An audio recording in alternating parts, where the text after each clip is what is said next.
all the offseason shenanigans are finally over, and we actually get a chance to see what some of these rookies will play like. But before we do so, we actually have a storyline of a position battle. So we're going to check this out real quick, and then we'll get into all of that other action.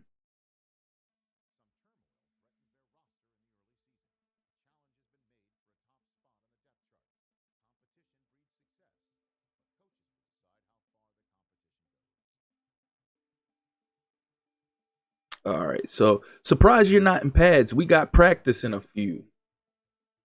Before we get to it, I want to talk my place on the depth chart. I really believe I can be the next leader of this franchise. I'd like a chance to start this year. What do you think? You're not ready? Start preseason strong. Let's go with start preseason strong because we should be able to do that. It's preseason after all. All right, so new goal, get a sack. First game of preseason, you need to show out before we make that decision. Register a sack in the upcoming game. It's preseason, so that should be easy. I expect a starter to be able to pull that off. Whatever I need to do, coach, if you can get me the drives, I'll prove myself a starter. Yeah, that should be feasible. That should be pretty easy.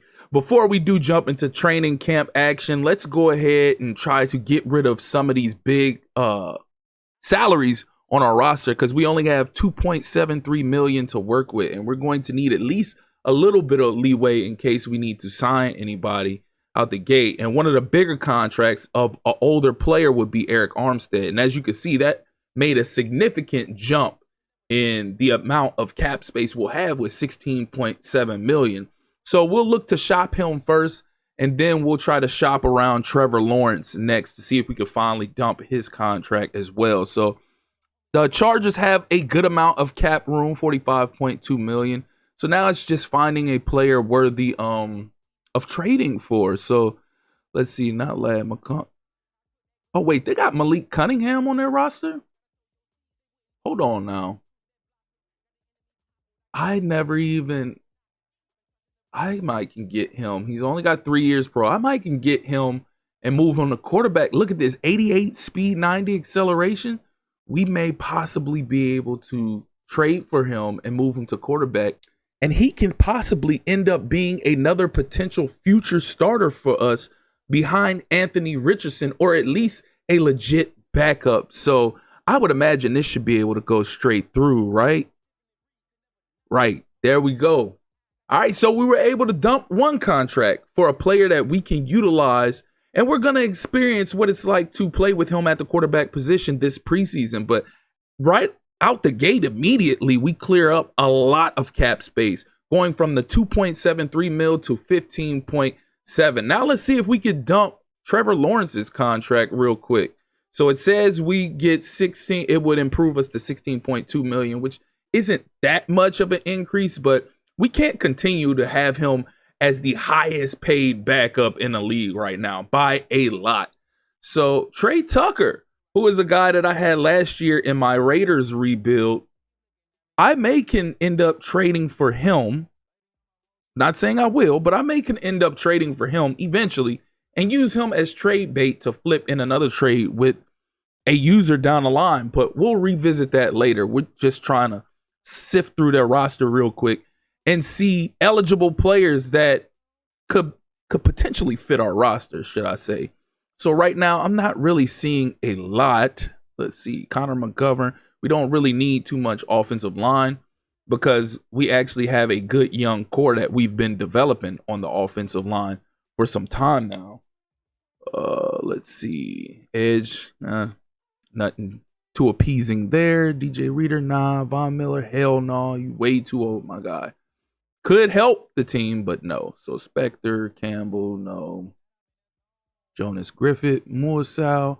I wonder what Muasau's speed is. Let's go take a peek at his player card and see. His speed might be, oh no, 82 speed. Yeah, no, get him out of here. That's a definite no there. So Will, Matt Milano, too old. Jermaine Pratt, Eichenberg, nah. Cornerback, oh, Eric Stokes. I forgot they got Eric Stokes. This might be the one right here. Let's see what his ratings. Oh, 95 speed, 93 excel. Yeah, that's a no-brainer. That's a no-brainer. Now it's just a matter of if they're going to take this straight up, which I imagine they should because they need a young quarterback. So Trevor Lawrence should be just young enough at 26 that this should work out and they should accept it, even though Eric Stokes is a overall point higher. So this should be a fair trade. Their age isn't too far off from each other, with Eric Stokes being 27. And there you have it. There you have it. We're able to dump Trevor Lawrence's contract. Now, we didn't get the cap room we were desiring to get, but I'd much rather take getting Eric Stokes in and having somebody else to add to the already elite secondary that we have and bolster that secondary backfield, should I say. So without further ado, let's go ahead and get into training camp. We're going to go ahead and start with Tommy Castellanos first, and then we'll utilize Malik Cunningham in the next quarterback drill, but get an idea for how some of these guys will play. And then again, like I said, this isn't exactly preseason. This is training camp. We're just utilizing this tool to develop these guys as best as possible. And this drill, I despise this drill. I can never get gold in this drill, no matter how much I try. So I'm just gonna see what's the highest I can get here. Whatever I get here, we're gonna take it and run with it. And right now, it is not looking too good. But Tommy Castellanos, he came in with a dev trait. I'd love to see what his dev trait is going to be. Right now, we're just trying to get the highest score we can get on this drill, this bucket drop drill. But I'll be intrigued to see what he plays like in the preseason. We're going to try. Y'all know the drill. Okay, there we go. There we go. We got silver. I'll take it because Lord knows if I'll even be able to get that again. But like I said, y'all know the deal. Y'all know what I like to do in the preseason. I like to try to run the numbers up as much as possible so I can build up as much XP as possible for these players, so I can use that as a boost to help develop them to the next level. Now we get to see what Malik Cunningham is like. So I like the feel of playing with Malik Cunningham already. I like the presence in the pocket. I like how mobile he is moving around. He feels a lot quicker moving around than Tommy Castellanos. I don't know. This could be a situation where I end up trying to show more love to Malik Cunningham in the preseason than I actually do Tommy Castellanos, who is not only younger, but has the dev trait. If I would have saw Malik Cunningham from jump, I probably would have passed on drafting not just Tommy Castellanos. I was about to say Malik Cunningham, but not just Tommy Castellanos, but a quarterback in general. Because the main quarterback that I actually wanted out of the draft was Caden Salter, but he ended up getting taken early, and nobody else was anybody that I actually really, really wanted. Castellanos was cool and all, but like I said, if I would have noticed that Malik Cunningham was available out there before, then I probably would have made that trade for him and used that pick elsewhere. But there you go. We got gold with Malik Cunningham. I just like the feel of his game. So I'll be intrigued. I might just split reps with them. I might just give one this half and the other one that half. We shall see. I think we got a user game on this preseason schedule, so that's gonna be a little different right there. We'll see how it plays out. But next up, we got the rushing attack with Katron Allen. So let's see what he's got. He's not that fast, so we're gonna have to utilize that trucking ability of his. And typically when I do my draft classes, if I have faster running backs, I don't really give them a lot of trucking or breaking tackle ability. Unless in real life the player is fast and can truck and break tackle, then I adjust differently.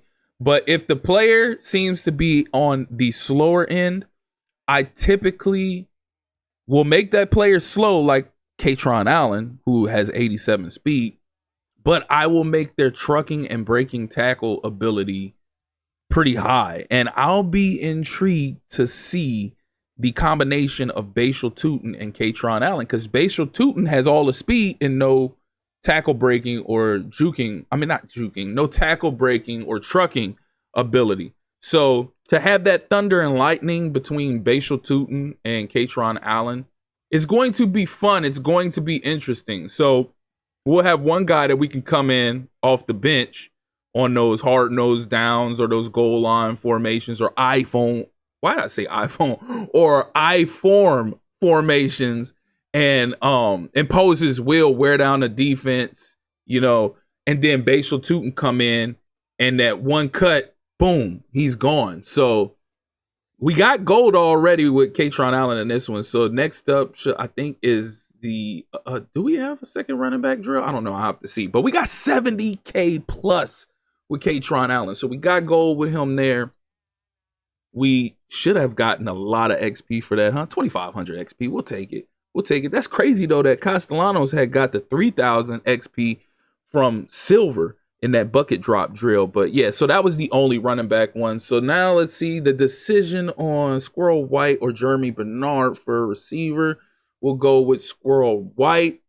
And another position group that we're extremely stacked at right now. And going into the draft, we weren't necessarily stacked like that. And if we were, it was more than likely because we had a bunch of practice squad receivers that ended up getting added to the roster after the season was over. But after the draft, because of the amount of compensation or because of the amount of draft picks that we ended up using on wide receiver, drafting a Squirrel White, drafting a Jeremy Bernard, drafting a Jacoby Lane, our receiving core is pretty stacked right now. And I'm actually looking forward to developing all of these guys and seeing how great of a core we actually can have. Because remember, we already had BTJ year one, and you saw what we turned Isaiah Bond into.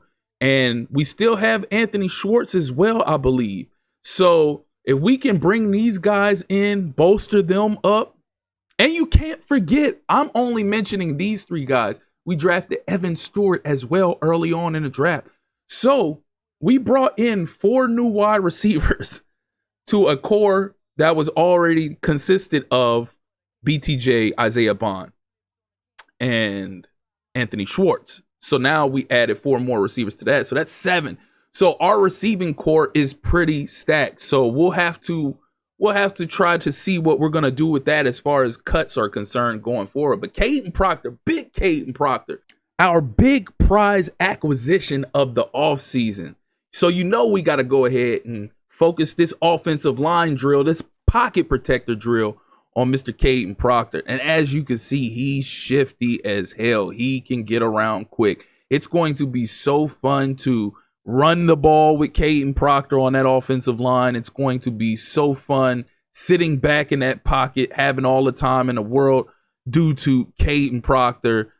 Let's go. Let's go. I'm still pumped that we were able to actually get the draft pick that we desired to get from the beginning. We were speaking about drafting Caden Proctor during the regular season. So it's great to actually finally get a chance to get him. And remember, we were skeptical if we were actually going to be able to land him because we were trying to trade to get either the number 1 or even the number 2 pick or even possibly a top 3 pick. But all of that fell through. We were unable to. We just didn't have the resources and the cap space wasn't there either as well. But we finally were able to land a top 10 pick, at least landing number 6. And we were able to get our guy. He fell to us. And as you can see, we got gold as we typically do with the pocket protector drill. So again, going to be very intriguing and fun to play with this team with him on that offensive line. So as far as the edge position is concerned, well, not edge position, but the trench battle long haul. Let's see decisions. I should use Sam Williams since he's going to be the focus player anyway, specifically in this first preseason game. Might as well go ahead and start showing him love. We acquired him and Barno in year 1. This is another one of my favorite drills. Not this one specifically, not the long haul, but the trench battle is one of my favorite drills because it's so fast and you can get gold so easy with this drill. But again, we acquired both he and Amari Barno in year 1. And Amari Barno went off, lights out. Not to say Sam Williams didn't. Sam Williams made some kind of noise, but Jesus Christ, he really threw the piss out of the first line offensive lineman. But Sam Williams made some noise, but we made more noise with Amari Barno, and he developed a lot quicker than Sam Will to a higher degree. So Sam Will is next up, and as you can see right out the gate, 4,500. This is, like I said, you can see why this is one of our favorite drills. But Sam Will, we're going to be on a mission. That same love we showed Amari Barno in year one, making him so spectacular, we want to try to do that in year two so that we have bookends on both ends of the defensive line. And not to say that we don't, like, again, Sam Williams is more than capable right now as it presently stands. But we want to get him up there with Amari Barno, because if I'm not mistaken, I think we got Barno a superstar X factor during the season. But nonetheless, we got gold successfully in that drill with him. Now we can focus on developing Isaiah Simmons via the chase and tackle drill. This also being one of my favorite drills right here, as Isaiah Simmons being one of the faster, more athletic linebackers in the game. So we can get all across the field with Isaiah Simmons, and he can hit. I love it. So this is going to be another player that we're focusing on developing this year. So we did a decent job with him in year one, but not exactly the best performance we wanted to have, because I don't even think we have him in the 80s right now as far as overall is concerned. And we want to get him up there because he's a key cog in our defense. He's the guy that we use 80 to 90% of the time on defense. So we got to get him as highly rated as possible, and performing drills like this and him getting all across the field just as he's doing right now, already at silver with 22,800 with more than 30 seconds left. I love it.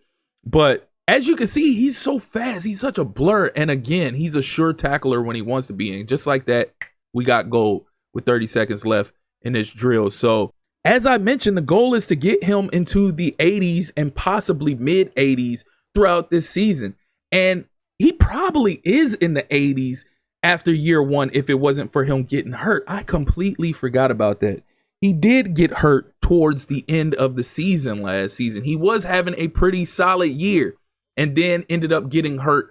We tried to get the coach ability or staff ability to help speed up his recovery so we can get him back for the Super Bowl. And who knows how the Super Bowl would have played out if we'd have actually had Isaiah Simmons available in that ball game. But oh my God, really?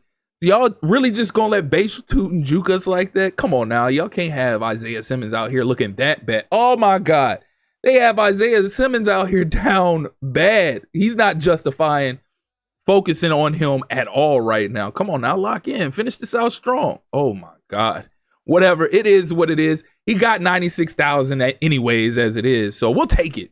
We'll take it and run with it. But again, we got high expectations for Isaiah Simmons this season going forward, and hopefully he can stay healthy, because that's ultimately what hurt him in year one. And he acquired 2,500 XP for that drill. So next up should be DB battle, if I'm not mistaken.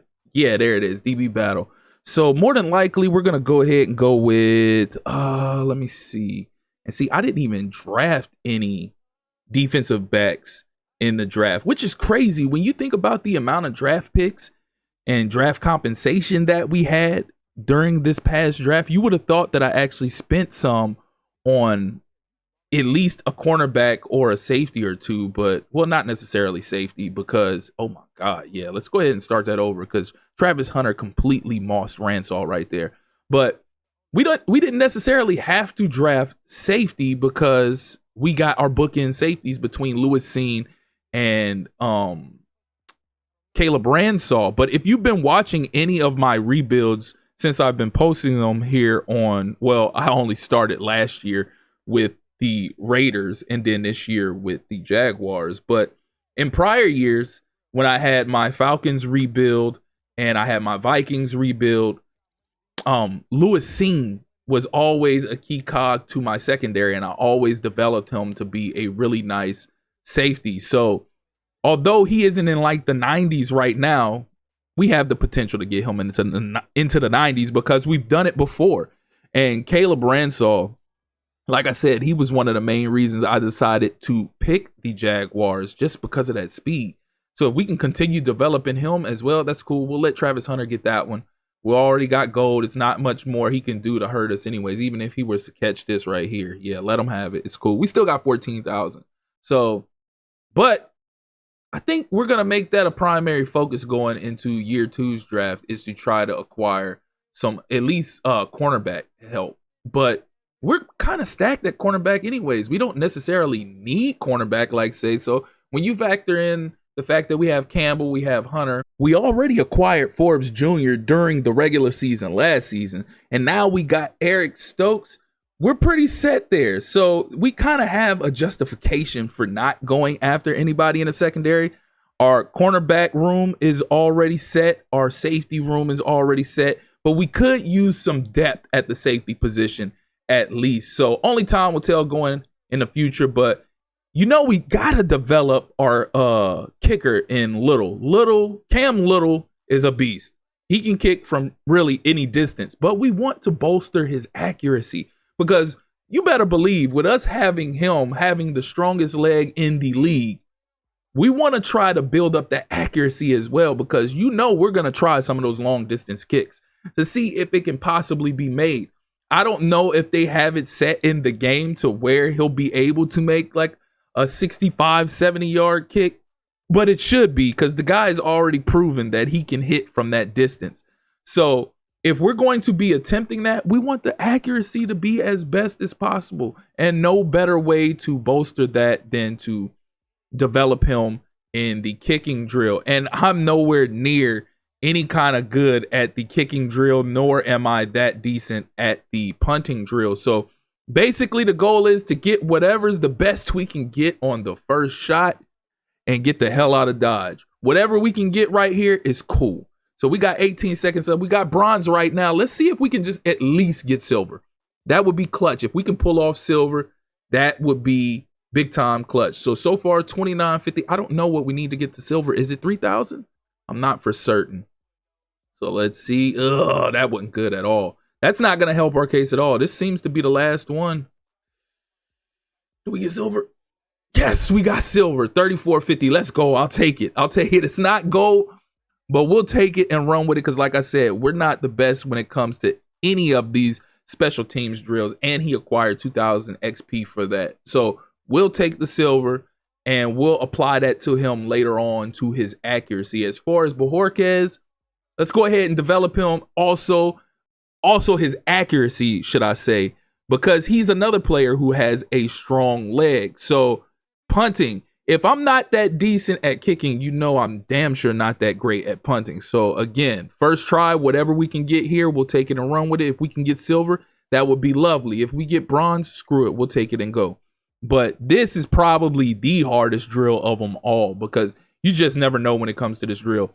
The wind can be blowing this way, and you can go to try to kick a certain way just based off of the way the wind is blowing, and it will be like they will over exaggerate the situation of how you kick the ball, and I don't like that. So I don't know if that explains what I'm trying to get across, but basically, if it says the wind is blowing 80 miles an hour this way, you're gonna put a little bit more strength on it, just to kind of make sure to make up for that, the wind blowing in your face 18 miles an hour. But then all of a sudden they make you kick it extra far, and then it'll end up going in the end zone for a touchback. And it's like, well, what was the point of me overcompensating? Well, I guess you can say you shouldn't have been overcompensating for the fact that the wind was blowing 18 miles an hour in your direction. But here you go. Here's one right here, 15 miles an hour. So we kind of try to make up for it a little bit. And look at this. Oh, we got it. Let's go. Hell yeah, we'll take that. It's just bronze. You know what? We'll take it. We'll get the hell out of Dodge, because I'm already fumbling over my words trying to explain what I was trying to explain as far as the punter's concerned. But 1,500 XP, we'll take it. We'll take all of that, and we'll get the hell out of Dodge. But that's going to do it. This episode is already around or after 20 minutes, pushing on 25 minutes. So we're not going to hold this up any longer. As always, if you're here for the first time or you're returning and you haven't liked or subscribed already, please do so. Click that notification tab so you can stay up to speed with more of this Jaguars rebuild, as well as other Madden 26 content. Again, I appreciate you all for tuning in, That's been my time. Till next time. Peace.